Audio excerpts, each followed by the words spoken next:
Has je een nachgetaars hoeken Còig Criomagan me le Falt Ruadh. Ag aru Còig sela mi gyfel ffysacyn ule nach el Falt Ruadh o afsoch comante. Ach yr o ffysacw nach ila ag da sy hier de gynnu sy'n hyl fat. Agus stocha mar a hyler han haruin ismugin sin din barak an an alape agus an an nebe. As je een kiel Bekah, agus ik adef ik heher. Ha Falt Ruadh kielige wuten Jeffrichtje vier in tuil. Maar is een blid aan een Polynesia, ha Falt Ruadh eigen maar haren, gewoon schienscheren oorsalakket.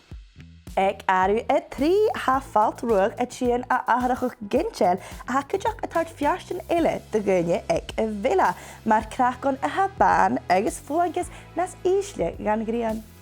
Agus ik adef ja. Ha kustje look science is meuniger, comforter en adenjach akin boei hors da ad Falt. Hij is maar shin comforter en amateur als wie ook einichtje boei hors na haru in jeunje le Falt Ruadh zijn doei.